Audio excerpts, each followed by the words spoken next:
一開始我去咗問 AI，例如 DeepSeek、ChatGPT，同埋睇咗唔同嘅書，關於中國衛星嘅發展史，然後將數據同資料加入場景當中。第一個場景，我先讓觀眾一睹中國古至今嘅衛星模型。我利用咗 Tinkercad 製作衛星模組，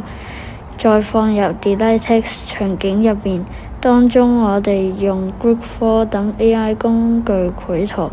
將圖片放喺場景入邊，部分難以用 Tinkercad 製作高像真度嘅 3D 模型，我哋又再利用咗 Mishii、PolarCam AI 生成 3D 模型，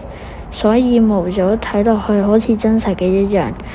第二個場景，我將所有衛星設置行走嘅編程，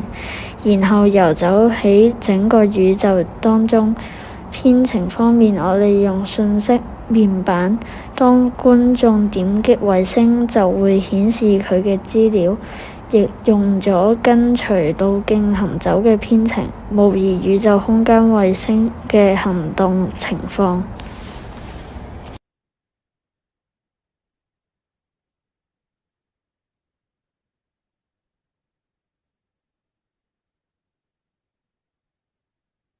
大家好，歡迎再一次收睇小弟嘅頻道。